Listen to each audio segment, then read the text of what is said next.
यहाँ पे आपको फुल सिलेबस मॉक टेस्ट मिलता है, full syllabus video lecture notes, ठीक है, कंप्लीट कोर्स मिलता है। 2100 में आपको पूरा कोर्स मिलेगा। जो न्यू बैच है वो कब से स्टार्ट हो रहा है? From 31 October 2025। Okay, so start करते हैं।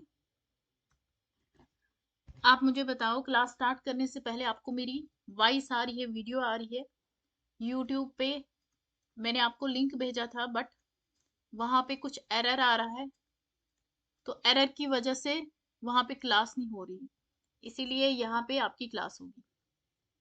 ठीक है, क्लियर है आवाज मेरी? वॉइस आ रही है ना? तो आज हम पढ़ेंगे टेक्निक्स ऑफ सैम्पलिंग, जो कि आपका हिडन में दिया है पेपर 1 में।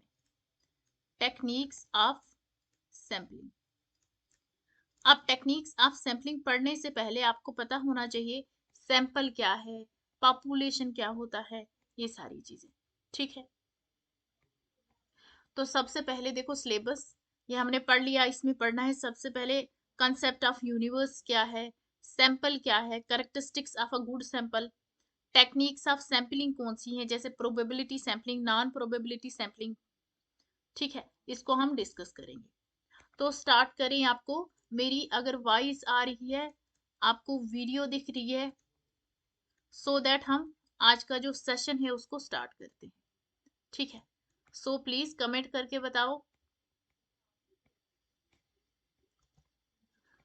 सबसे पहले पॉपुलेशन क्या होता है और सैंपल क्या होता है। देखो, पॉपुलेशन क्या होता है, जैसे हमने रिसर्च करनी है, हमने देखना है यहाँ पे जो 10 इयर्स के बच्चे हैं उनका जो आईक्यू है वो कितना है। ठीक है, अब 10 इयर्स के बच्चे जो हैं, यस, जो 10 इयर्स के बच्चे हैं वो पूरे इंडिया के हमने देखने। अब ये जो पूरे इंडिया के बच्चे हैं 10 इयर्स के, ये हमारी पॉपुलेशन हो गई। और इसी को हम क्या बोलते हैं? इसी को हम यूनिवर्स भी बोलते हैं। आपके सिलेबस में यूनिवर्स भी है। तो यूनिवर्स हम किसको बोलेंगे? हम पॉपुलेशन को ही यूनिवर्स बोलेंगे। ठीक है, 10 इयर्स के सारे बच्चे हैं तो ये पॉपुलेशन हो गया। अब पूरे इंडिया में हम तो स्टडी नहीं कर सकते हैं, तो इसमें हम छोटा सा सबसेट लेते हैं। छोटा सा सबसेट लेते हैं, उसको हम क्या बोलते हैं? उसको हम बोलते हैं सैंपल। ठीक है, अब पॉपुलेशन तो पूरी यूनिवर्स हो गई है ना, पूरी पॉपुलेशन, उसको पॉपुलेशन। और सैंपल क्या होता है? जब हम उसमें से छोटा सा सबसेट लेते हैं उसको हम बोलते हैं सैंपल। ठीक हो गया? यस। अब इसमें क्या होता है? इसमें होता है, एक होता है आपका पॉपुलेशन, जिसको आप यूनिवर्स भी बोलते हो। दूसरा होता है आपका सैंपल। ठीक है, अब पॉपुलेशन क्या है? पॉपुलेशन आपको पता चल गया कि पूरी दुनिया, मतलब हमने सब इंडिया के बच्चों को स्टडी करनी है, वो जो पूरी दुनिया होगी उनकी, है ना, तो उसको हम बोलते हैं पॉपुलेशन। और उसमें से जो हम सबसेट निकालते हैं वो हो गया सैंपल। अब ये जो सैंपल है, ठीक है, ये जो सैंपल है, जितना ज्यादा हम सैंपल साइज को इंक्रीज करेंगे, जैसे मैंने यहाँ पे 200 का सैंपल लिया है, जितना ज्यादा मैं इंक्रीज करूंगी सैंपल को, पॉपुलेशन कितनी है, फॉर एग्जांपल जो टोटल पॉपुलेशन है वो कितनी है? वो 5000 है।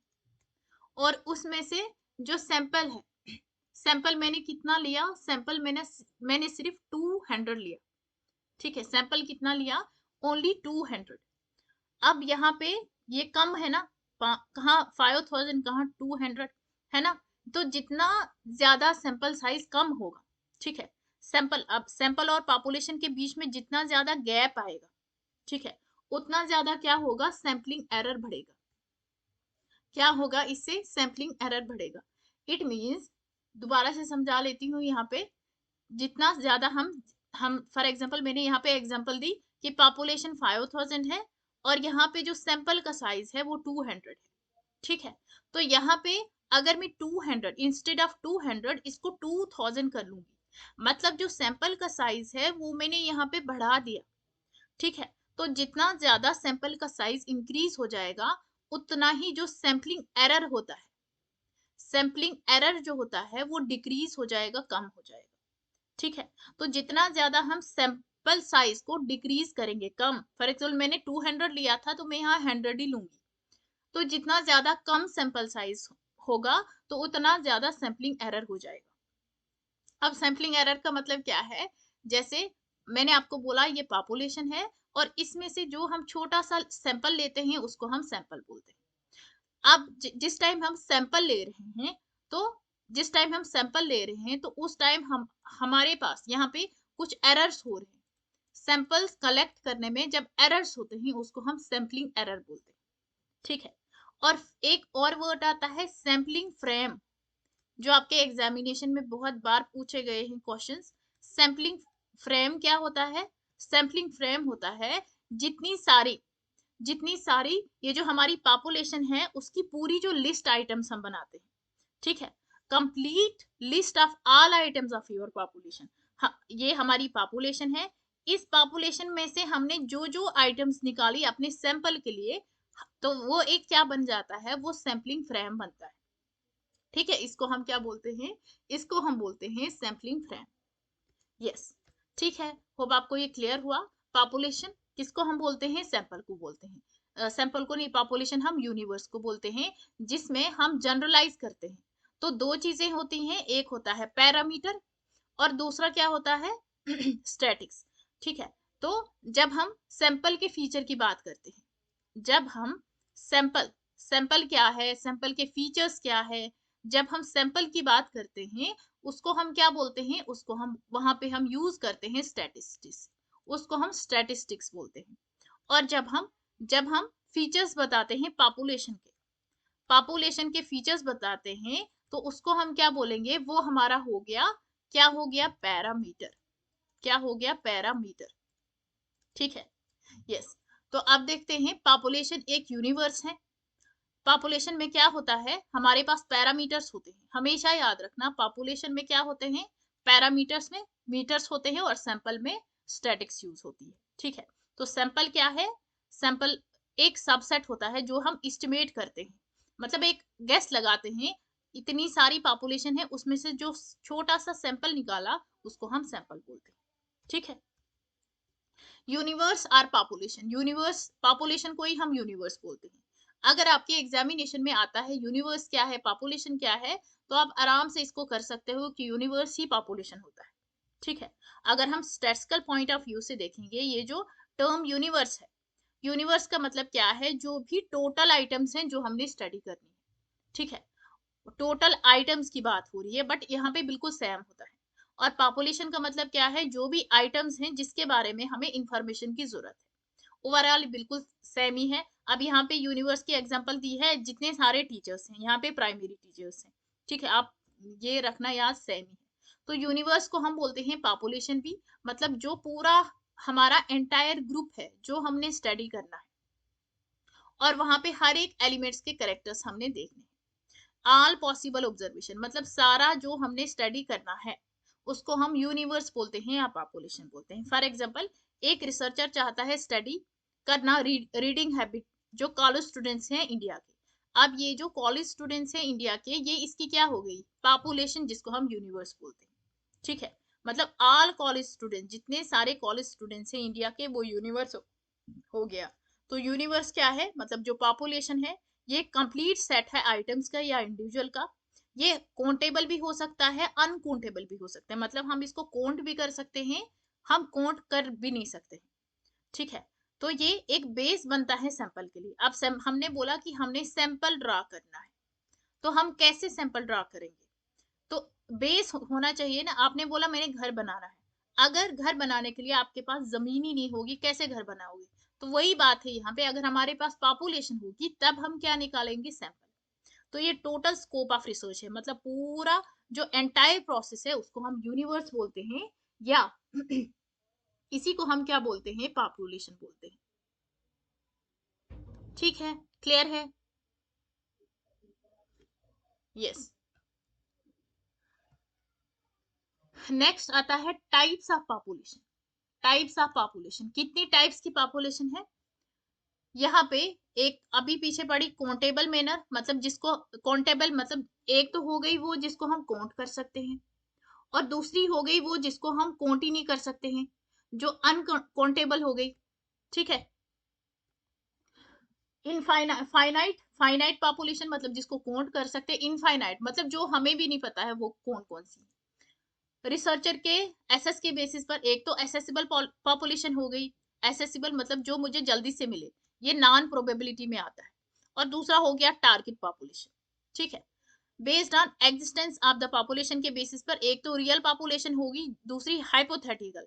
रियल मतलब जो हम देखते हैं, रियली हम एग्जिस्ट। फॉर एग्जांपल मैंने बोला 12 इयर्स के बच्चों की स्टडी करनी है, ये रियल पॉपुलेशन हो गया। अगर मैं हाइपोथेसिस बनाऊंगी कि ऐसा हो सकता है, मेरी पॉपुलेशन इतनी हो सकती है, तो वो हाइपोथेटिकल है जहां पे हम गैस लगाते हैं। सैंपल आपने पढ़ लिया। सैंपल क्या है? स्मॉलर रिप्रेजेंटेशन है पॉपुलेशन का, जहां पे हम होल ग्रुप से, बड़ा ग्रुप है इसको हम यूनिवर्स बोलते हैं, सैंपल यूनिवर्स बोलते हैं, पॉपुलेशन बोलते हैं, और इसमें से जो छोटा सा सब यूनिट निकाला इसको हम बोलते हैं सैंपल।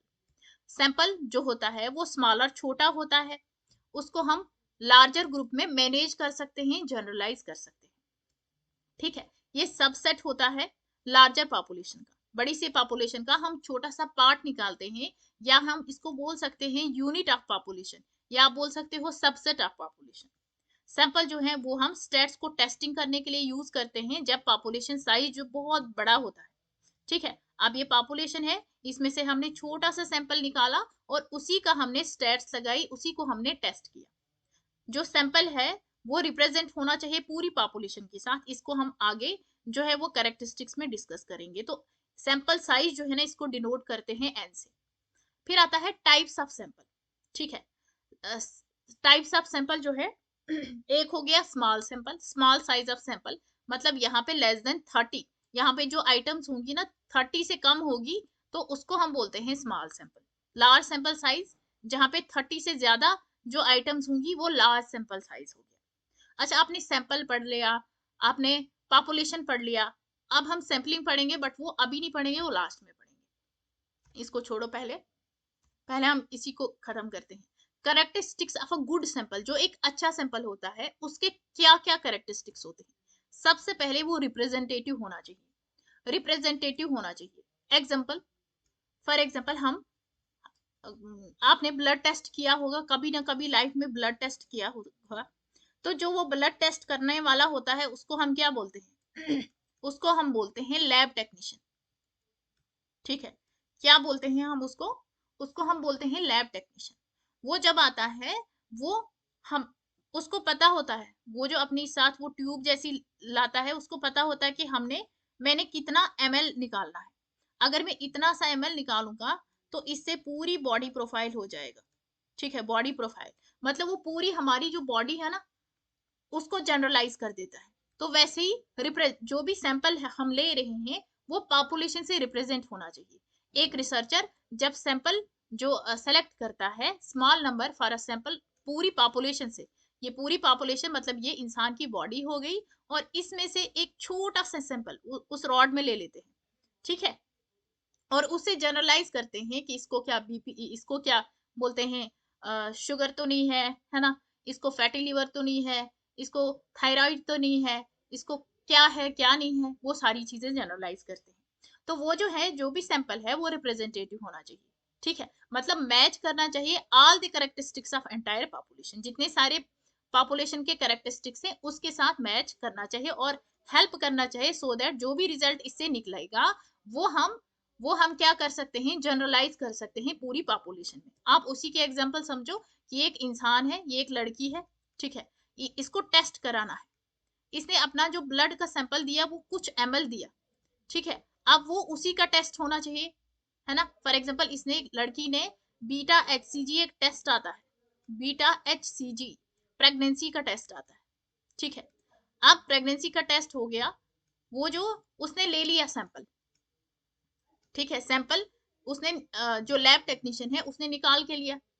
अब वो लड़की का ही बोलना चाहिए ना, यहाँ पे अगर रिपोर्ट्स उधर इधर हो गई जैसे रिसर्च में होता है ना, तो वहां पे अगर नीरज कुमार बोलेंगे, नीरज कुमार का पॉजिटिव आ गया, है ना, तो ऐसा नहीं होना चाहिए रिसर्च में।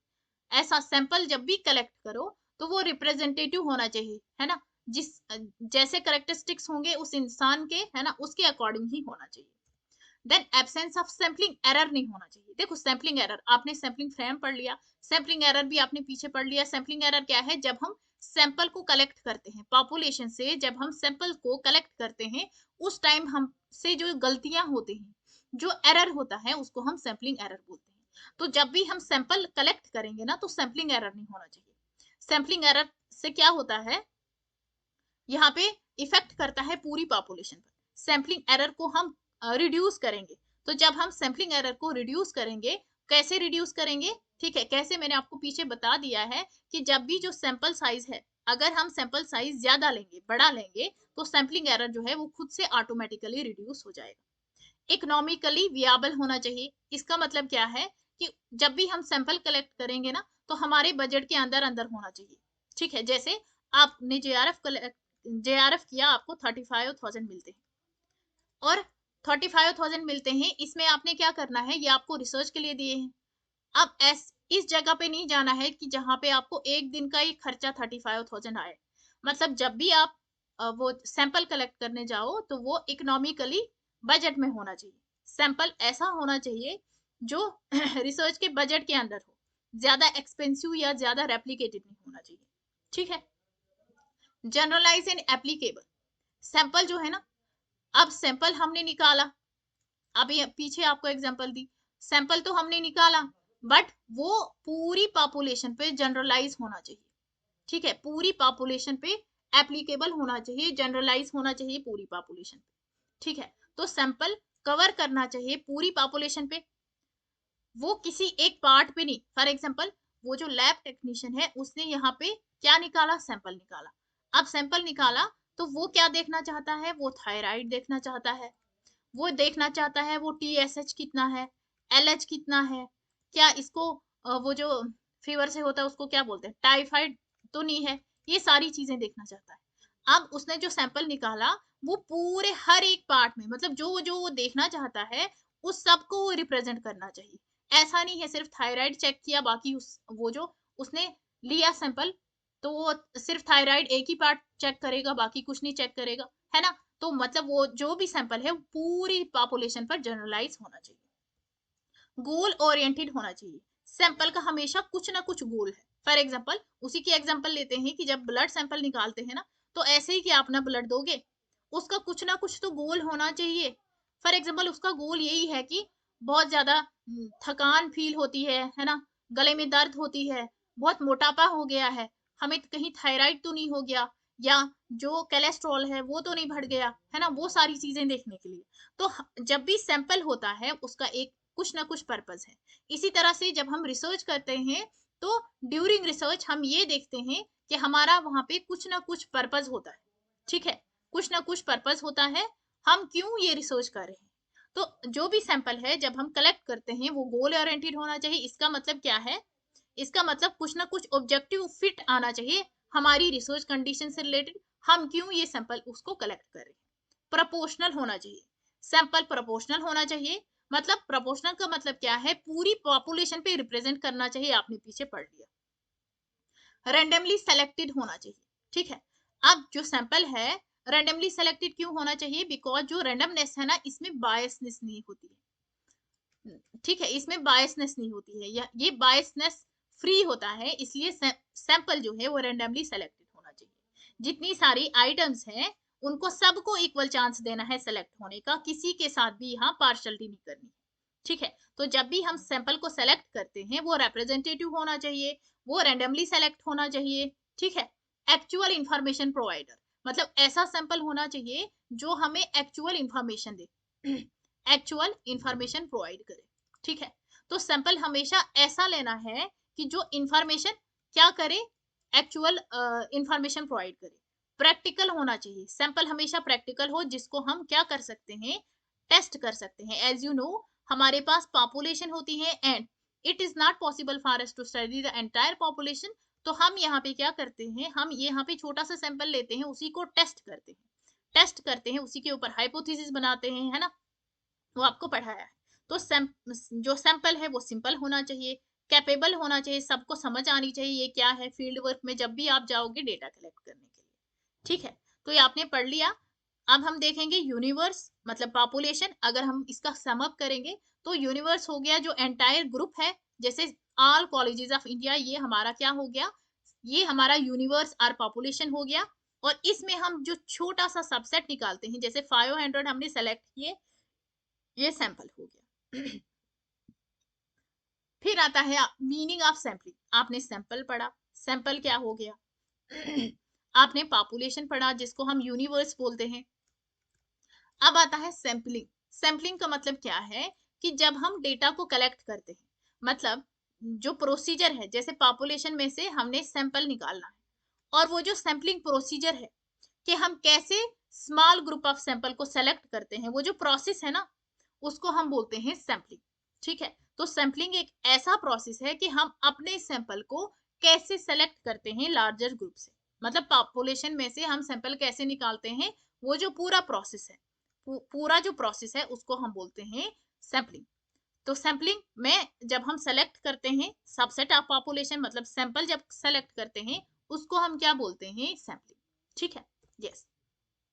अब आता है मोस्ट इंपॉर्टेंट, जहां से आपके 110% क्वेश्चन आते हैं। ठीक है, मोस्ट इंपॉर्टेंट है, और ये सिर्फ पेपर 2 में नहीं आते, जो आपका पेपर 1 है उसमें ज्यादा आते हैं। पेपर 2 में अगर कभी कभार दें भी नहीं, बट जो पेपर 1 है ना, पेपर 1 में 100% यहाँ से क्वेश्चन आते हैं research aptitude. Types of sampling, ये जो टाइप्स ऑफ सैम्पलिंग है ना, सैम्पलिंग आपने पढ़ लिया। सैम्पलिंग क्या होता है, process of selecting sample from population. Sampling को हम दो पार्ट्स में डिवाइड करते हैं। कितने टाइप्स की सैम्पलिंग है, there are 2 types of sampling. यहीं पे आपको चीजें लर्न हो जाएंगी, बट क्लास में थोड़ा अच्छे से देखना। सबसे पहला आता है प्रोबेबिलिटी सैम्पलिंग। सबसे पहला क्या है, प्रोबेबिलिटी सैम्पलिंग। देन सेकंड आता है नॉन प्रोबेबिलिटी सैम्पलिंग। ठीक है, probability sampling and non probability sampling. अगर हम देखेंगे ये जो प्रोबेबिलिटी सैम्पलिंग है, इसकी भी फर्दर टाइप्स हैं। और इसकी क्या टाइप्स हैं, आप ऐसे ट्रिक से इसको याद रखो। प्रो, अब निकला है ना 5G pro phone, 5G pro phone. अब आप भी चाहते हो कि मैं अपने पापा को, मम्मी को गिफ्ट दूं, कौन सा phone, 5G pro phone. Pro है ना, प्रोबेबिलिटी, प्रो इसका याद रखो। आप कैसे दोगे, कैसे दोगे, जब आप एग्जाम क्वालिफाई करोगे। कौन सा एग्जाम, एसएससी एग्जाम होता है ना, ये ट्रिपल एससी एग्जाम है। ट्रिपल एससी एग्जाम आप एग्जाम, ट्रिपल एससी एग्जाम आप पास करोगे, तो फिर आप मल्टी स्टेज, मल्टी स्टेज मतलब पहले आपने एग्जाम पास किया, उसके बाद आपको अलग अलग स्टेजेस देंगे। ठीक है, या ऐसे याद रखो, ट्रिपल एससी एग्जाम पास किया मालती ने, मालती एक लड़की थी। ठीक है, फिर अपने उसने अपने पापा को फोन लेके दिया। ठीक है, फोन लेके दिया, कौन सा फोन लेके दिया, प्रो फोन लेके दिया। अब मैं आपको क्या बोलना चाहती हूँ, ट्रिपल एस सी हो गया, एस से हो गया simple random sampling, then S से स्ट्रेटिफाइड रैंडम सैम्पलिंग, फिर एस से सिस्टमैटिक सैम्पलिंग हो गया ट्रिपल एस, सी हो गया क्लस्टर सैम्पलिंग, और मल्टी स्टेज सैम्पलिंग। ठीक है, आप इसको ऐसे ही याद रखो।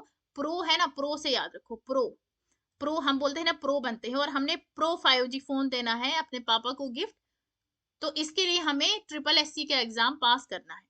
ठीक है, मालती एक लड़की है, उसने अपने पापा को फोन गिफ्ट दिया ट्रिपल एससी का एग्जाम पास करके। ठीक है, याद रहेगा, हाँ ना बोलो कुछ। फिर आता है non probability sampling. Non probability, non, देखो इसका है नॉन, मतलब यहाँ पे नो से आप याद रखोगे। नो क्या है, हम बोलते हैं नहीं जाना है। ठीक है, आपने वो मूवी देखी होगी, एक मूवी है सलमान खान की, जिस, उसका नाम क्या है, दबंग। ठीक है, तो उसमें क्या बोलता है वो, कि एक बार जो मैंने कमिटमेंट करती फिर मैं खुद की भी नहीं सुनता, यही ना। तो वो क्या होता है, उसमें पुलिस वाला होता है ना, वो होता है ACP। आप ऐसे याद रखो इसको, ACP SQ, Salman Khan. ACP Salman Khan जो है ना, वो हर चीज पे ना ना करता है ना, मैं खुद की भी नहीं सुनूंगा, है ना, मैं खुद की भी नहीं सुनता ना। ACP, ए हो गया एक्सीडेंटल सैम्पलिंग क्लस्टर, फिर पर्पजिव, ऐसे आप याद रखोगे। ठीक है, आपको इतना याद रहना चाहिए, ACP सलमान खान। अब इसमें क्या है, एक्सीडेंटल सैम्पलिंग ए से, ठीक है, सी से हो गया कन्वीनियंस सैम्पलिंग, पी से हो गया purposive sampling, then snowball sampling और कोटा सैंपलिंग। आप मुझे बताओ, आपको ये ट्रिक याद रह गई? अगर ये आपको लर्न हो गया ना, तो मैं आपको 100% श्योरिटी देती हूँ आपका क्वेश्चन कभी भी गलत नहीं होगा। यस, मुझे ये बता दो प्लीज, आप मुझे कंफर्मेशन दे दो। Give me a quick confirmation.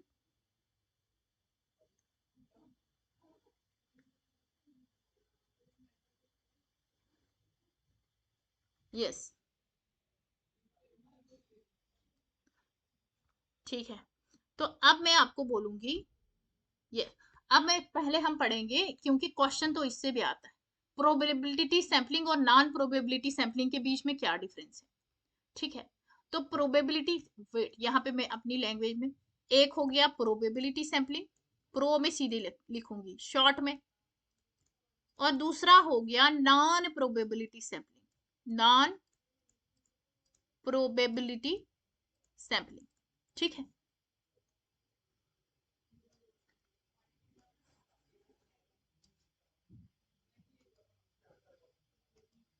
Yes. जो प्रोबेबिलिटी सैंपलिंग है, देखो अच्छे से पढ़ोगे क्वेश्चन निकलेंगे। ठीक है, प्रोबेबिलिटी सैंपलिंग जो है, यहाँ पे क्या होता है, यहाँ पे बायसनेस नहीं होती है, यहाँ पे सबको इक्वल चांस देते हैं सेलेक्ट होने के, इक्वल चांस ऑफ सिलेक्शन होता है यहाँ पे। ठीक है, बट जो नॉन प्रोबेबिलिटी सैंपलिंग है, इसमें बायसनेस होती है। ठीक है, इसमें सबको इक्वल चांस ऑफ सिलेक्शन नहीं मिलता है, इसमें रेंडमनेस होती है, रेंडमनेस होती है, इक्वल चांस ऑफ सिलेक्शन होता है, बट यहाँ पे कोई रेंडमनेस नहीं होती है, नॉन रेंडमनेस। ठीक है, यहाँ पे रेंडमनेस नहीं होती है, इतना समझ आया? अब ये जो प्रोबेबिलिटी सैंपलिंग है ना, यहाँ पे कोई भी रिस्ट्रिक्शन नहीं है, मतलब जब भी हम सैंपल को कलेक्ट करेंगे कोई रिस्ट्रिक्शन नहीं है, बिकॉज इसमें इक्वल चांस ऑफ सिलेक्शन है, इसलिए हम बोल सकते हैं कि यहाँ पे ये अनरिस्ट्रिक्टेड है। ये सारे जो भी मैं करेक्टरिस्टिक्स बोल रही हूँ ना, ये आपने लिखने हैं अपने नोट्स में।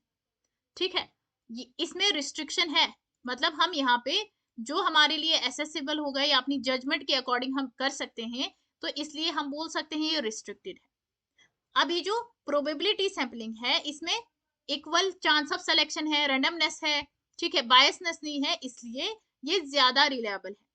ठीक है, ये ज्यादा रिलायबल है in comparison to non probability sampling, but ये लेस रिलायबल है, लेस रिलायबल, ये ज्यादा रिलायबल नहीं है in comparison to probability sampling.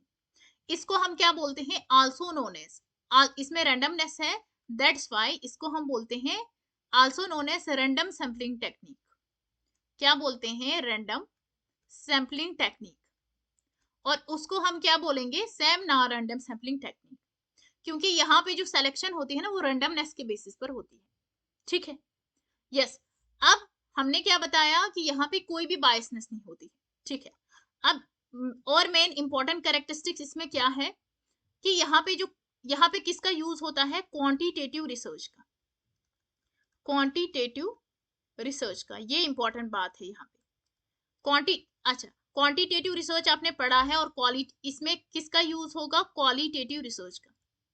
आपने दोनों पढ़ा है, क्वालिटेटिव रिसर्च भी और क्वांटिटेटिव रिसर्च भी। क्वांटिटेटिव रिसर्च में क्या होता है कि हमारे पास जो सैंपल साइज होता है, वो वो कैसा होता है, वो लार्ज होता है, सैंपल लार्ज होता है, और इसमें जो सैंपल साइज होता है क्वालिटेटिव रिसर्च में, वो स्मॉल होता है। सैंपल साइज कैसा होता है, स्मॉल होता है। ठीक है, तो जितने सारे कैरेक्टरिस्टिक्स क्वांटिटेटिव और क्वालिटेटिव रिसर्च के हैं, वो इसमें भी आ जाएंगे।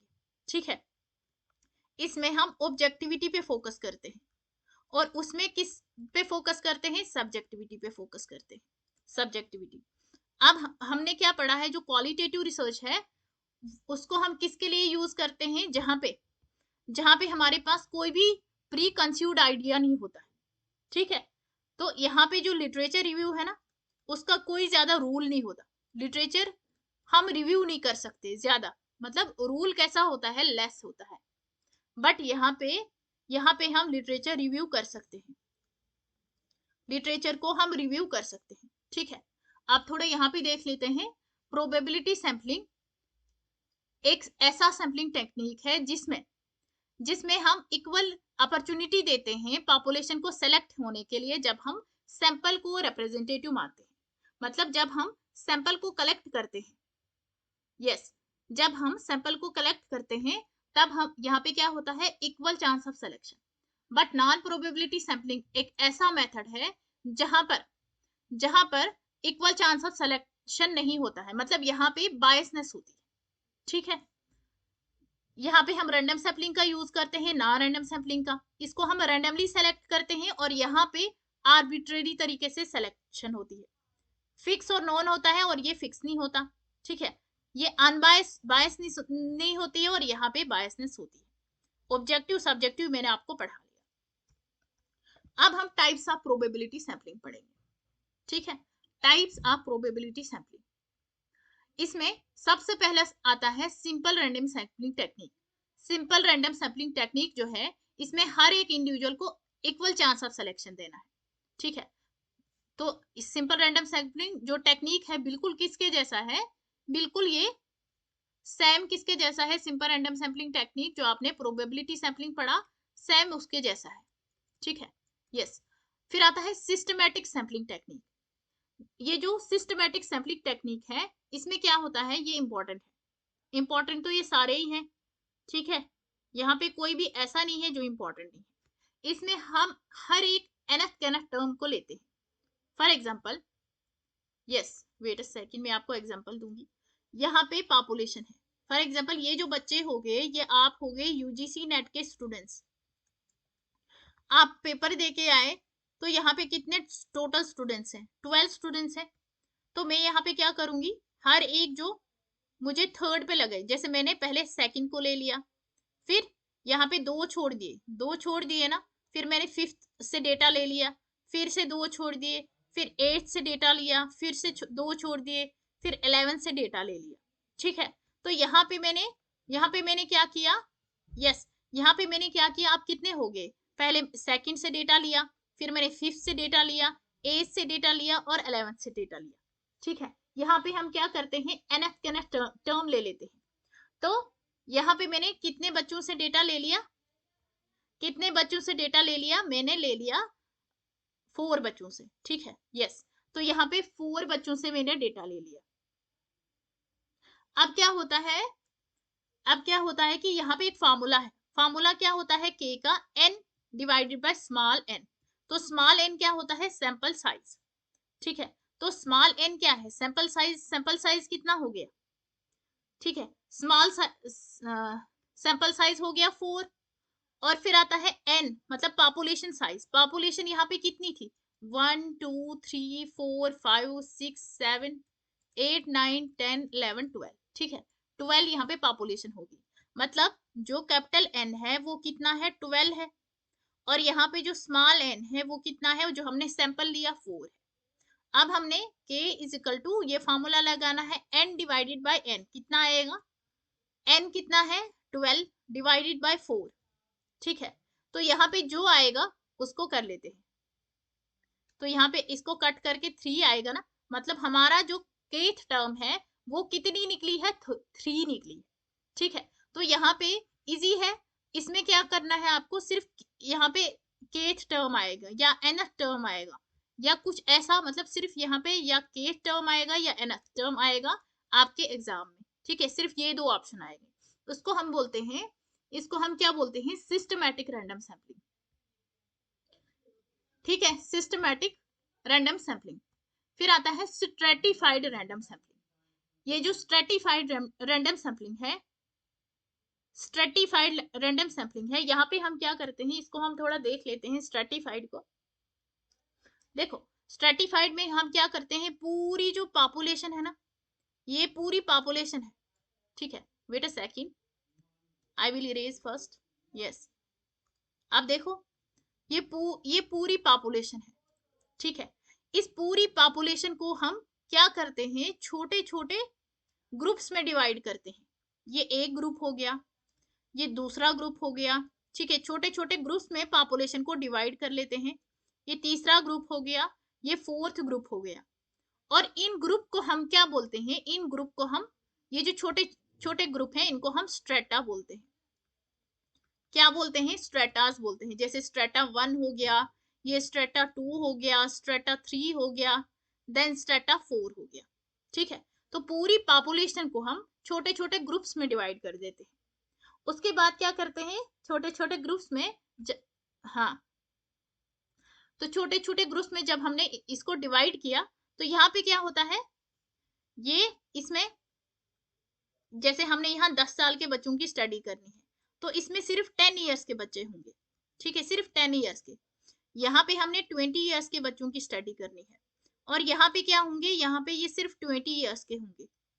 यहाँ पे हमने 30 ईयर्स के बच्चों की स्टडी करनी है, तो यहाँ पे सिर्फ ये 30 साल के होंगे। यहाँ पे 40 ईयर्स की स्टडी करनी है, तो 4 स्ट्रेटा में, तो यहाँ पे 40 ईयर्स के ही बच्चे होंगे। अब जब हम इस ग्रुप के अंदर देखेंगे, ठीक है, विद इन ग्रुप कैसे हैं ये, विद इन ग्रुप मतलब ग्रुप के अंदर जो है, क्या ये सेम है। अगर इस ग्रुप के अंदर आप जाओगे, इस ग्रुप के अंदर भी जाओगे, 20-20 के ही मिलेंगे, यहाँ पे 30-30 के मिलेंगे, यहाँ पे 40-40 के मिलेंगे। It means with in group कैसा है, ये होमोजीनियस। ठीक है, विद इन ग्रुप कैसा है, होमोजीनियस। और अगर हम इन ग्रुप्स को बाहर से देखेंगे, अगर फर्स्ट स्ट्रेटा में देखेंगे 10 ईयर्स के बच्चे हैं, सेकंड स्ट्रेटा में देखेंगे वो कितने 20 ईयर्स के बच्चे हैं, इसमें 30 ईयर्स के, 40 ईयर्स के। तो आउटसाइड द ग्रुप कैसे हैं, आउटसाइड द ग्रुप हो गया हेट्रोजीनियस। हेट्रोजीनियस मतलब यहाँ पे जो पॉपुलेशन है वो हेट्रोजीनियस पॉपुलेशन। ठीक है, यस। तो अब थोड़ा देख लेते हैं स्ट्रेटिफाइड जो सैंपलिंग है, यहाँ पे हम पॉपुलेशन को डिवाइड करते हैं छोटे छोटे ग्रुप्स को, जहां पे हम इनको क्या बोलते हैं, स्ट्रेटा बोलते हैं। अब यहाँ पे जो विद इन ग्रुप है वो होमोजीनियस और outside group heterogeneous. With in group है ना, तो इसमें विद इन ग्रुप जो है, इसमें क्या होता है, हम यहाँ पे जब हमने ये पूरा डिवाइड किया अलग अलग स्ट्रेटाज में, तो हम हर एक में से थोड़ा थोड़ा सैंपल निकालेंगे। इससे भी हम थोड़ा थोड़ा सैंपल निकालेंगे, इससे भी थोड़ा सैंपल निकालेंगे, इससे मतलब हर एक जो स्ट्रेटा है, हर एक जो ग्रुप है, उससे हम थोड़ा थोड़ा सैंपल निकालते हैं। ठीक है, और फाइनल सैंपल बना लेंगे। तो यहाँ पे हम यहाँ पे कैरेक्टरिस्टिक्स को जनरलाइज करते हैं। तो यहाँ पे जैसे जेंडर हो गया, कुछ भी हो सकता है। हर एक जो ग्रुप है उसको स्ट्रेटम बोलते हैं या स्ट्रेटा बोलते हैं। तो यहाँ पे पूरी जो पॉपुलेशन है ना, उसको हम ग्रुप्स में डिवाइड कर देते हैं। सैम्पलिंग एरर यहाँ एस्टिमेटेड नहीं होता है, पॉपुलेशन को छोटे छोटे ग्रुप्स में डिवाइड करते हैं, और हर एक ग्रुप से, ईच ग्रुप लिखा है ना, हर एक ग्रुप से हम थोड़ा थोड़ा सैंपल लेते हैं। इंडिविजुअल सैंपल मतलब इस ग्रुप से भी थोड़ा लिया, इस ग्रुप से भी थोड़ा लिया, इस ग्रुप से भी थोड़ा लिया, थोड़ा थोड़ा लेते हैं, पूरा ग्रुप नहीं लेते, थोड़ा थोड़ा लेते हैं। ठीक है, ये प्रोपोर्शनल रिप्रेजेंटेशन है पूरी पॉपुलेशन के लिए। यहाँ पे जो रिसर्चर है वो डिवाइड करता है एंटायर पॉपुलेशन को होमोजीनियस ग्रुप्स में। होमोजीनियस ग्रुप्स मतलब अंदर से होमोजीनियस है ना, ये देखो होमोजीनियस ग्रुप्स में डिवाइड करेगा, और बाद में जो क्या करता है, रैंडमली सेलेक्ट करता है फाइनल सैंपल। तो यहाँ पे जो विद इन ग्रुप है वो क्या है, वो होमोजीनियस है, आउटसाइड हेट्रोजीनियस है, और जो पूरी पॉपुलेशन है वो कैसी है, वो हेट्रोजीनियस है। ठीक है,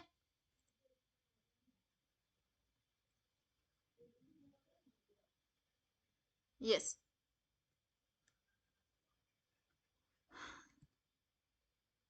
फिर आता है यहाँ पे, तो स्ट्रेटिफाइड रैंडम सैम्पलिंग बहुत अप्रोप्रिएट टेक्निक है यहाँ पे हिटेरोजीनियस पॉपुलेशन के लिए, बिकॉज यहाँ पे हम पॉपुलेशन को होमोजीनियस सब ग्रुप में डिवाइड करते हैं, और उनको हम स्ट्रेटा बोलते हैं, और हर एक स्ट्रेटा से थोड़ा थोड़ा सैंपल लेके कलेक्ट करते हैं।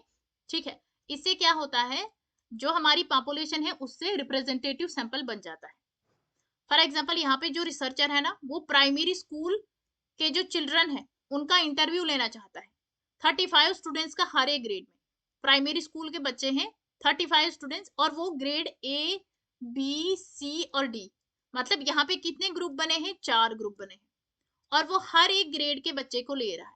यहाँ से भी बच्चे ले रहा है, यहाँ से भी, यहाँ से भी, यहाँ से भी। इट मीन्स ये कौन सा आ जाएगा यहाँ पे, स्ट्रेटिफाइड रैंडम सैंपलिंग। ये मेथड है जहाँ पे हम पॉपुलेशन को स्मॉलर ग्रुप में डिवाइड करते हैं, जिनको स्ट्रेटास बोलते हैं। रिसर्चर यहाँ पे रैंडमली क्या करता है, फाइनल सैंपल को सेलेक्ट करता है। तो स्ट्रेटिफाइड सैंपलिंग जो है ना, यहाँ पे जो यूनिवर्स हेट्रोजीनियस है, यूनिवर्स मतलब जो पॉपुलेशन है वो हेट्रोजीनियस है। यहाँ पे 2 टाइप्स की स्ट्रेटिफाइड सैंपलिंग आती है, एक तो प्रोपोर्शनल हो गया, और दूसरा डिसप्रोपोर्शनल। प्रोपोर्शनल का मतलब क्या है, जैसे यहाँ पे पॉपुलेशन को ग्रुप्स में डिवाइड करते हैं और यहाँ पे क्या होगा, प्रोपोर्शनल मतलब इक्वल होंगे। जैसे मैंने लिया मेल, फीमेल और चिल्ड्रन को, मेल लिया, यहाँ पे मैंने 3 मेल को लिया, यहाँ पे भी 3 लिया, यहाँ पे भी 3 लिया, सैंपल है ना, मतलब इक्वल हो गया।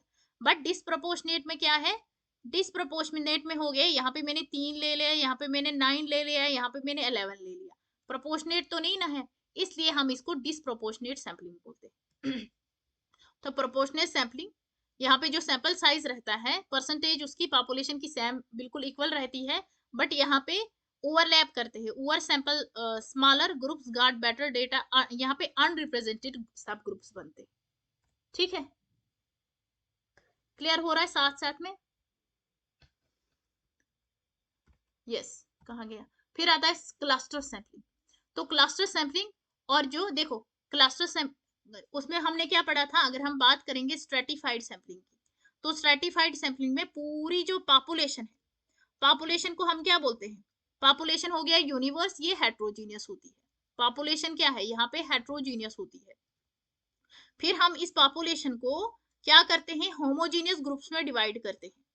होमोजीनियस ग्रुप, ये एक ग्रुप हो गया जिसको हम स्ट्रेटा बोलते हैं, ये एक स्ट्रेटा हो गया, ये दूसरा स्ट्रेटा हो गया, है ना, स्ट्रेटा 2, ये तीसरा स्ट्रेटा हो गया, स्ट्रेटा 3।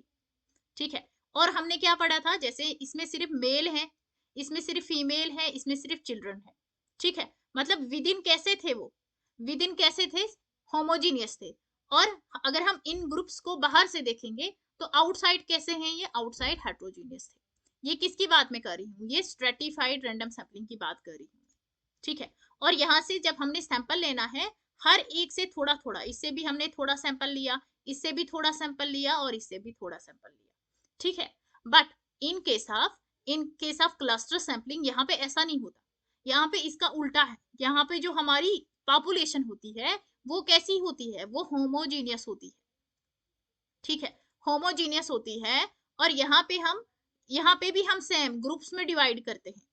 ठीक है, और यहाँ पे जैसे इसको ग्रुप्स में डिवाइड करते हैं ना, वैसे ही यहाँ पे ग्रुप्स में डिवाइड करते हैं। अब जैसे हमने यहाँ पे इनको क्या बोला, स्ट्रेटम बोला, स्ट्रेटास, बट यहाँ पे हम ग्रुप्स को क्या बोलते हैं, क्लस्टर। ये हो गया क्लस्टर 1, ये हो गया क्लस्टर 2, और ये हो गया क्लस्टर 3। ठीक है, यहाँ पे क्या है, यहाँ पे जैसे सिर्फ मेल है ना यहाँ पे, बट यहाँ पे हम मेल भी लेंगे, फीमेल भी लेंगे, चिल्ड्रन भी लेंगे, यंग भी लेंगे, ओल्डर भी लेंगे, जो हमें मिलेगा। ठीक है, जो इन्फेंट है वो भी ले लेंगे।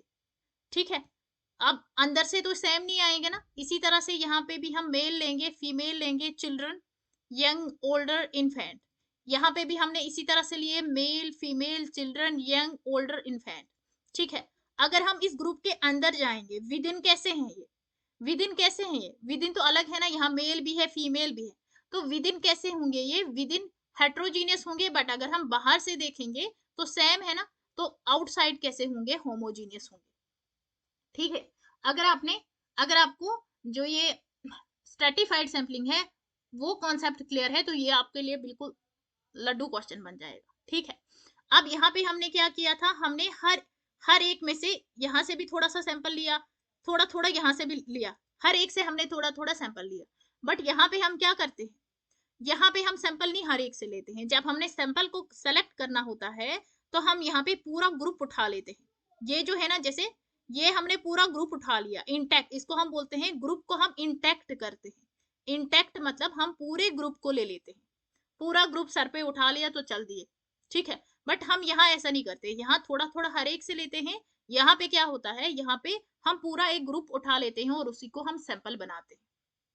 ठीक है, तो पॉपुलेशन को हम क्लस्टर्स में डिवाइड करते हैं, जिनको हम ग्रुप्स भी बोलते हैं। कुछ क्लस्टर्स रैंडमली सेलेक्ट करते हैं। ठीक है, मतलब कुछ ग्रुप ही उठा लेते हैं। ठीक है, यहाँ पे पॉपुलेशन को डिवाइड करते हैं क्लस्टर्स में, और एक ग्रुप को हम सेलेक्ट कर लेते हैं, और जितने उस ग्रुप में जो हमने एक फॉर एग्जांपल ये ग्रुप सेलेक्ट किया, और जितने सारे एलिमेंट्स इस ग्रुप में होंगे उन सब को हम यूज करेंगे। पूरी पॉपुलेशन को हम हेट्रोजीनियस ग्रुप में डिवाइड करते हैं। वहां पे हम क्या बोलते थे, हम होमोजीनियस ग्रुप में, बट यहाँ पे हेट्रोजीनियस ग्रुप में डिवाइड करते हैं। ठीक है, और यहाँ पे हम एक ग्रुप मतलब पूरा एक यूनिट, एक ग्रुप, एक क्लस्टर को हमने इंटैक्ट किया। इंटैक्ट मतलब होता है हम पूरा ग्रुप ले लेते हैं, ग्रुप को हमने उठा लिया। ठीक है। यहाँ पे यूनिट्स जो हैं ग्रुप्स को हम इंटैक्ट, मतलब यहाँ पे पूरे ग्रुप को उठाएंगे रादर देन इंडिविजुअल। इंडिविजुअली हम कहाँ पे करते हैं, ये हम स्ट्रेटिफाइड सैंपलिंग में करते हैं, ये स्ट्रेटिफाइड सैंपलिंग में होता है। ठीक है, यस। डिफरेंस की अगर बात करेंगे हम यहाँ पे क्लस्टर सैंपलिंग और स्ट्रेटिफाइड सैंपलिंग में क्या है, तो ये क्लस्टर सैंपलिंग में क्या होता है, रैंडमली यहाँ सेलेक्ट करते हैं क्लस्टर को, और यहाँ पे भी, बट यहाँ पे क्लस्टर नहीं होते हैं, स्ट्रेटा होता है। यहाँ पे डिवीजन कैसी होती है, नेचुरली फॉर्म, बट ये रिसर्चर पे डिपेंड होती है। मेन फोकस क्या है यहाँ पे, मेन फोकस है यहाँ पे भी हम ग्रुप्स में डिवाइड करते हैं, ये हो गए ग्रुप्स, बट ये जो है ना, ये लार्ज लेवल पर होता है, मतलब जब लार्ज पॉपुलेशन होती है तब यूज करते हैं। डिफरेंस आपने समझ ही लिया। फिर आता है multi stage sampling. Multi stage sampling जो है ना, यहाँ पे हम स्टेजेस में करते हैं। फॉर एग्जाम्पल यहाँ पे मैंने डेटा कलेक्ट करना है, सबसे पहले मैं नेशनल लेवल पे कंडक्ट करूंगी, नेशनल लेवल, ठीक है। नेशनल लेवल पे मैं कोई बड़े से इंस्टीट्यूट को लूंगी, फॉर एग्जाम्पल जो सेंट्रल लेवल पे होगा, फॉर एग्जाम्पल दिल्ली यूनिवर्सिटी है। उसके बाद मैं स्टेट लेवल पर आऊंगी, स्टेट लेवल पर, ठीक है। फिर स्टेट लेवल के बाद मैं डिस्ट्रिक्ट लेवल पर आऊंगी, डिस्ट्रिक्ट लेवल के बाद मैं तहसील लेवल पर आऊंगी, फिर ब्लॉक लेवल पे, और फिर बाद में स्कूल, और बाद में लास्ट पे इंडिविजुअल। ठीक है, मतलब जब भी हम डेटा को कलेक्ट करते हैं, स्टेजेस में कलेक्ट करते हैं, उसको हम बोलते हैं मल्टी स्टेज सैंपलिंग। ठीक है, मल्टी स्टेज सैंपलिंग। तो sampling is done in stages. यहाँ ये एक्सटेंशन है क्लस्टर सैंपलिंग का। यहाँ पे फर्स्ट जो है ना, क्लस्टर को सेलेक्ट किया जाता है, और यहाँ पे जो हमने क्लस्टर सेलेक्ट किया वो फिक्स होता है। ठीक है, फिक्स यहाँ पे नहीं, वो कोटा सैंपलिंग में होता है। यहाँ पे सिर्फ स्टेजेस होते हैं, आप याद रखना स्टेजेस, हर एक स्टेज पे डेटा को कलेक्ट किया जाता है। फिर आता है आपका non probability sampling. Types of non probability sampling. Non probability sampling मतलब जिसमें बायसनेस होती है, जिसमें रैंडमनेस नहीं होती है, जिसमें हम क्वालिटेटिव रिसर्च का यूज करते हैं। सबसे पहले आता है एक्सीडेंटल सैंपलिंग। ये जो एक्सीडेंटल सैंपलिंग है ना, एक्सीडेंटल सैंपलिंग को हम कन्वीनियंस सैंपलिंग भी बोलते हैं, कभी कभी इंसिडेंटल सैंपलिंग भी बोलते हैं। यहाँ पे ये जो अगर एक्सीडेंटल की बात आए खाली, तो ये मार्केट रिसर्च में ज्यादा यूज होता है। ठीक है, मतलब जो प्रोडक्ट है वो कितना एक्सपेंसिव है, वो सारी चीजें। ठीक है, अब हम कन्वीनियंस सैंपलिंग पढ़ेंगे, जहां से क्वेश्चन आते हैं। Convenience sampling also known as incidental sampling, इसी को हम कन्वीनियंस सैंपलिंग भी बोलते हैं। ये नॉन प्रोबेबिलिटी सैंपलिंग है। फॉर एग्जांपल यहाँ पे मैं हूं, मैंने डेटा को कलेक्ट करना है, डेटा को कलेक्ट करना है। अब फॉर एग्जांपल मैं जम्मू की हूँ, तो मैं क्यों दिल्ली जाऊंगी डेटा कलेक्ट करने के लिए, जहां अगर मुझे जम्मू में डेटा मिल रहा है, मतलब ये मैं हूं, तो यहाँ पे जो जो मुझे एक्सेसिबल मिलेगा ना, उससे मैं डेटा को कलेक्ट करूंगी, उसको हम बोलते हैं कन्वीनियंस सैंपल। तो convenience sampling non probability sampling method है, जहां पे रिसर्चर सैंपल को सेलेक्ट करता है जो उसके लिए रेडली अवेलेबल हो। ठीक है, जो जहां पे वो जल्दी डेटा को कलेक्ट कर सकता है, जहां के पे उसके लिए इजी हो, कॉस्ट इफेक्टिव है। ठीक है, ऐसा सैंपल कलेक्ट करता है जो उसके लिए अवेलेबल हो, जैसे लोगों का इंटरव्यू लेना जो हमारे मॉल के आसपास है। ठीक है, तो उसको हम बोलते हैं कन्वीनियंस सैंपलिंग। देन आता है जजमेंटल सैंपलिंग और पर्पजिव सैंपलिंग। यहाँ पे रिसर्चर अपनी जजमेंट के बेसिस पर सेलेक्ट करता है। ठीक है, फॉर एग्जांपल मुझे बोलेंगे कि जो ग्लोबल ऑनलाइन के टॉप 10 बच्चे हैं या टॉप 5 बच्चे हैं, आप उनको सेलेक्ट करो और कंपटीशन के लिए भेजो। अब मेरी नजर में वही टॉप हैं जो मेरी क्लास में आते हैं, और क्या मुझे पता कौन कौन से टॉप है ना। तो मैंने क्या बोला, मैंने बोला ये जो बच्चे हैं ना, ये टॉप हैं। ठीक है, मैंने अपनी जजमेंट के बेसिस पर बोला, उसको हम बोलते हैं जजमेंटल सैंपलिंग। ठीक है, आल्सो नोन एज, इसको हम जजमेंटल। तो यहाँ पे रिसर्चर जो है वो सेलेक्ट करता है इंडिविजुअल को अपनी जजमेंट के बेसिस पर। फॉर एग्जाम्पल इन्वेस्टिगेटर ने स्टडी किया, ठीक है, इन्वेस्टिगेटर ये चाहता है स्टडी करना vocational aspirants, aspirations of usually नहीं है, यूजुअली है, यूजुअली जो चैलेंज बच्चे हैं ना, ठीक है, जियोग्राफिकल एरिया में। तो उसने अपनी जजमेंट के अकॉर्डिंग यहाँ पे क्या किया, यूजुअली चैलेंज बच्चे, उसने खुद की जजमेंट के अकॉर्डिंग यूजुअली चैलेंज बच्चे लिए, तो उसको हम क्या बोलते हैं, उसको बोलते हैं पर्पजिव सैंपलिंग। ठीक है, तो यहाँ पे उसने क्या किया, ही should select his sample by purposive sampling. Purposive sampling जहाँ पे इन्वेस्टिगेटर या रिसर्चर क्या करता है, रिसर्च क्वेश्चन बनाता है, और इसमें थ्योरेटिकल सैचुरेशन भी होती है। क्यों, बिकॉज यहाँ पे ये जो जजमेंटल सैम्पलिंग है ये नॉन प्रोबेबिलिटी के अंडर आता है, और नॉन प्रोबेबिलिटी सैम्पलिंग जो है वो किसके अंडर आता है, क्वालिटेटिव रिसर्च के अंडर, दैट्स व्हाई। ठीक है, यस। कोटा सैम्पलिंग ये सिमिलर है किसके जैसा, स्ट्रेटिफाइड किस जैसा, बट फर्क यहाँ पे इतना है कि ये नॉन प्रोबेबिलिटी सैम्पलिंग। यहाँ पे भी आप पॉपुलेशन को हम ग्रुप्स में डिवाइड करते हैं और यहाँ पे एक फिक्स नंबर असाइन करते हैं, कोटा। ठीक है, हर एक ग्रुप को कोटा दे देते हैं। जैसे इंटरव्यू लेना है 50 मैन का 50 वुमेन का, अलग अलग शॉप्स, डिफरेंट शॉप्स का, उसको हम बोलते हैं कोटा सैम्पलिंग। लास्ट आता है most important, snowball sampling. Snowball sampling जो है ना, देखो इसको स्नो क्यों बोला है, स्नोबॉल, स्नो बड़ा बाल जो है वो आपने कभी देखा है, ऐसा होता है। जैसे आप कभी जब स्नो में गए होंगे तो छोटा सा स्नो लेना, उसको एक बॉल जैसा बनाना, फिर आगे आगे फेंकते जाओ, ये बड़ा सा एवालांची बन जाता है। ठीक है, तो इसी तरह से यहाँ पे भी होता है। जो स्नोबॉल सैम्पलिंग होता है ना, यहाँ पे जो फर्स्ट पर्सन होता है वो फर्स्ट पर्सन बेस बनता है। ठीक है, जैसे जब हमने डेटा को कलेक्ट करना होता है तो इसमें ये जो पर्सन है, ये जो पर्सन है इसके पास क्वेश्चनायर है, ये अपने दो फ्रेंड्स को देगा। फॉर एग्जांपल यहाँ पे एक पर्सन है, तो वो क्या है, वो ड्रगिस्ट है। अब कोई बोलेगा कि मैं ड्रग्स करता हूँ, ठीक है, नहीं ना, कोई नहीं बोलता, तो ड्रगिस्ट है। अब ड्रगिस्ट पे आपकी रिसर्च है, अब आपने डेटा को कलेक्ट करना है, तो यहाँ पे तो इजिली अवेलेबल नहीं होगा, ये जो डेटा है ना ये इजिली एसेसिबल भी नहीं होता है। ठीक है, तो ये जो ड्रगिस्ट है, तो ये क्या करेगा, इसकी नजर में दो फ्रेंड्स हैं इसके, ठीक है, इसने दो के पास क्वेश्चनर दिया। अब ये जो आगे है ना, इसके इनके भी कुछ फ्रेंड्स होंगे, इन्होंने आगे क्वेश्चनर दे दिया।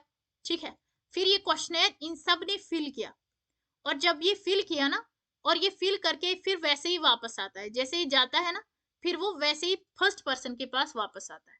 ठीक है, इसको हम बोलते हैं, जैसे स्नोबॉल चलता है ना, पहले छोटा सा होता है ना, पॉइंट जैसा, बॉल जैसा, फिर इसी तरह से आगे आगे चढ़ते हैं, बॉल जैसा बनता है। ठीक है, एक चेन जैसी बनती है, दैट्स व्हाई हम इसको चेन सैम्पलिंग भी बोलते हैं, चेन रेफरेंस सैम्पलिंग भी बोलते हैं, या रेफरर। रेफरर क्यों बोलते हैं, बिकॉज जो पहला पर्सन होता है ना वो आगे रेफर करता है, फिर जो सेकंड पर्सन होता है वो आगे रेफर करता है, इसी तरह से हम इसको रेफरल सैम्पलिंग भी बोलते हैं। ठीक है, फॉर एग्जाम्पल ये एक लड़की है, तो ये कुछ अजीब से काम करती है। फॉर एग्जाम्पल कौन से काम, प्रोस्टिट्यूट। ठीक है, ये ऐसे काम, अब वो तो जल्दी डेटा नहीं मिलता ना, अब ये इसकी नजर में दो लड़कियां हैं, ठीक है, वो उन दो लड़कियों को डेटा देगी, फिर इनकी नजरों में एक बड़ा सा ग्रुप है, ये आगे देंगी, एक चेन जैसी बनेगी, आगे रेफर करेंगी, दैट्स व्हाई इसको रेफरल सैम्पलिंग बोलते हैं। तो यहाँ पे क्या होता है, एडिशनल पार्टिसिपेंट्स आगे दे देते हैं। कुछ केसेस जो होते हैं उनको आइडेंटिफाई करना है, जैसे आपने इसको आइडेंटिफाई किया और बाद में वो सैंपल को कंपोज करते हैं। ठीक है, आइडेंटिफाई करते हैं एडिशनल पार्टिसिपेंट्स को। तो यहाँ पे क्या होता है, snowball sampling also known as chain sampling, chain referral sampling. इसमें क्या होता है, जो एग्जिस्टिंग स्टडी सब्जेक्ट, ठीक है, ये ज्यादा इंपॉर्टेंट नहीं है, सैंपल जो सैंपल ग्रुप जो है वो ग्रो कैसे होता है, वो रोलिंग बॉल की तरह होता है, स्नो बॉल की तरह। कुछ जो केसेस होते हैं पहले उनको आइडेंटिफाई करना पड़ता है और वही सैंपल को कंपोज करते हैं। हम यहाँ पे एडिशनल पार्टिसिपेंट्स को सैंपल कंपोज करते हैं, उसको हम स्नो बॉल सैम्पलिंग बोलते हैं। होप आपको ये सारे समझ आए होंगे। तो probability sampling, probability, non probability, ठीक है, नॉन प्रोबेबिलिटी सैम्पलिंग, जिसमें टाइप्स हमने कौन कौन सी पढ़ी। सबसे पहले अगर हम बात करेंगे प्रोबेबिलिटी सैम्पलिंग में, हमने पढ़ा ट्रिपल एससी। ट्रिपल एससी का एग्जाम अगर हम करेंगे तो मल्टी के साथ मिलेंगे, मल्टी स्टेज। फिर यहाँ पे प्रो फोन लेंगे, ना नो है ना, तो नो कौन बोलता है, ACP सलमान खान, आप इसको ऐसे याद रखोगे। तो ट्रिपल एससी क्या है, एस से क्या हो गया, simple random sampling technique, simple random sampling technique. Then stratified हो गया, stratified random sampling technique. Then उसके बाद आता है सिस्टमैटिक, ठीक है, systematic random sampling technique, short में लिख रही हूँ। क्लस्टर हो गया, या सारी चीजें लिखी हुई हैं पीछे, और मल्टी स्टेज हो गया। इसी तरह से अगर हम यहां बात करेंगे accidental sampling technique, then cluster, cluster नहीं हो गया, AC से क्या है, C से हो गया कन्वीनियंस, कन्वीनियंस टेक्निक, देन आता है P से हो गया परपज्यू, S से हो गया स्नोबॉल और Q से हो गया कोटा। ठीक है, यस। PYQs कर लेते हैं थोड़ा, अभी 2 मिनट हैं तो हम PYQs कर लेते हैं। सबसे पहला क्वेश्चन है, जब रिसर्चर ने इंक्लूड किया, when a researcher includes in his sample those individuals who are willing and are readily accessible, मतलब जो रिसर्चर है उसने उन सैंपल को इंक्लूड किया जो उसके लिए आसानी से मिल जाएंगे। तो यहाँ पे क्या आंसर होगा? शाबाश, खुद से आंसर देने की कोशिश करो और जल्दी। तो यहाँ पे कौन सी टेक्निक्स का हम यूज करेंगे?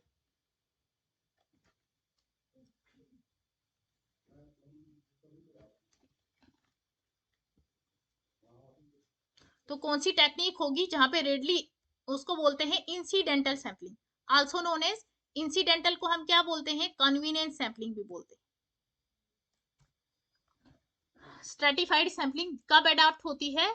जब यूनिवर्स कैसी होती है? हेट्रोजीनियस। ठीक है। साइज ऑफ सैंपल 100, यहाँ पे देखो फिफ्थ आया, केथ वेथ टर्म, यही टर्म आएगी, मतलब यहाँ पे सिस्टमैटिक सैंपलिंग होगा। यस जनार्दन, विच ऑफ, जल्दी जल्दी आंसर करो, which of the following sampling method is not based on probability. देखो ये क्वेश्चन कैसे करोगे, मतलब ये प्रोबेबिलिटी पे बेस नहीं है, इट मींस ये नॉन प्रोबेबिलिटी पे पूछा है हमें हमसे। अगर प्रोबेबिलिटी पे बेस नहीं, इट मींस नॉन प्रोबेबिलिटी पे बेस है। ठीक है, अब ये भी प्रोबेबिलिटी है, ये भी प्रोबेबिलिटी, ट्रिपल एससी तो हमने पीछे से निकाला, आंसर इसका ये आएगा, है ना, quota sampling. Then identify the sampling procedure in which units are chosen equal chance and independent chance.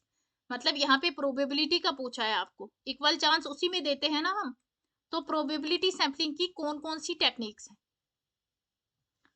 तो प्रोबेबिलिटी की हमसे पूछी है, तो कोटा सैंपलिंग क्या है? ये नॉन प्रोबेबिलिटी में आएगा। नॉन प्रोबेबिलिटी मतलब ए नहीं है, ए इलिमिनेट कर दो, इलिमिनेशन से सीखो।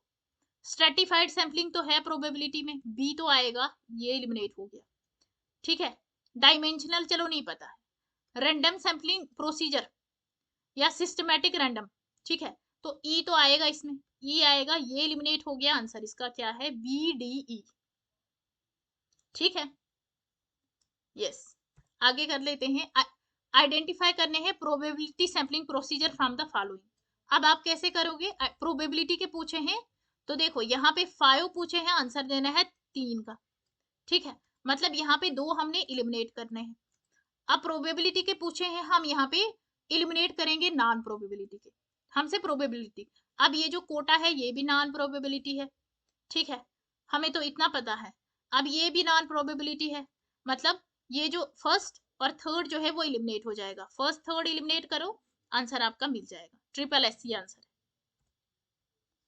इन which of the sampling method units comprising it's constituent और ग्रुप्स टेकन इंटैक्ट, मतलब पूरा ग्रुप लेना है, इंडिविजुअली नहीं लेना है। ये सारे प्रीवियस ईयर क्वेश्चंस हैं, ग्रुप को, पूरे ग्रुप को हमने लेना है। इंटैक्ट हो गया ना, मतलब यहाँ पे आंसर क्या आएगा? Cluster sampling.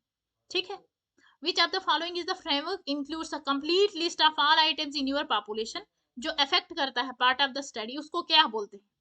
तो उसको हम बोलते हैं सैंपलिंग फ्रेम। ठीक है, a researcher study the development of self esteem among primary school children can interview only 35 students in each grade. हर एक ग्रेड में उन्होंने क्या किया? 35 स्टूडेंट्स लिए और हर एक ग्रेड के बच्चे लिए, मतलब हर एक से लिया सैंपल, तो उसको स्ट्रेटिफाइड सैंपलिंग बोलते हैं।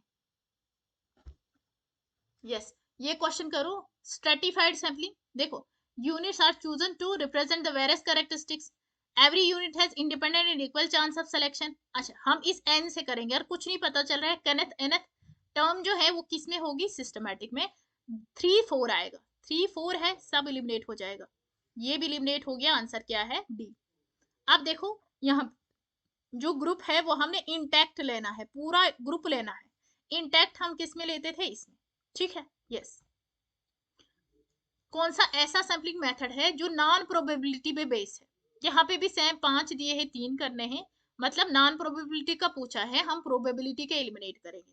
ट्रिपल एससी मालती तो पता है आपको, सी है ना, ये भी एलिमिनेट हो जाएगा, फिर ए भी एलिमिनेट हो जाएगा, सी भी एलिमिनेट हो जाएगा, ए सी को एलिमिनेट करते हैं। यहाँ सी गया, ए गया, सी गया, आंसर इसका सी है। ठीक है, yes. Which of the following statement fails to indicate the intent of purposive sampling? मतलब यहाँ फेल है ना, मतलब यहाँ पे पूछा है इनकरेक्ट कौन सा है पर्पजिव सैम्पलिंग में। अब पर्पजिव सैम्पलिंग नॉन प्रोबेबिलिटी के अंडर आता है और नॉन प्रोबेबिलिटी क्वालिटेटिव रिसर्च के अंडर आता है। ठीक है, पर्पजिव सैम्पलिंग जो है वो fundamental principle is not a fundamental principle for selecting cases individual और क्वालिटेटिव रिसर्च। क्वालिटेटिव रिसर्च के अंडर तो आएगा ये, मतलब आंसर इसका 1 होगा। Which sampling technique will be most appropriate to draw representative sample of heterogeneous population? तो heterogeneous population किसकी थी? Stratified की, तो आंसर इसका A होगा। An investigator wants to study the vocational aspirants of usually challenged children in a wide geographical area. ठीक है, तो इसका जो बेस्ट आंसर होगा वो क्या होगा? पर्पजिव सैम्पलिंग, बिकॉज उसने अपनी जजमेंट के अकॉर्डिंग बोल दिया। ठीक है, यस। तो मिलते हैं आपसे नेक्स्ट क्लास में। अब आपकी क्लास जो होगी मंडे को होगी। ठीक है, तब तक के लिए बाय।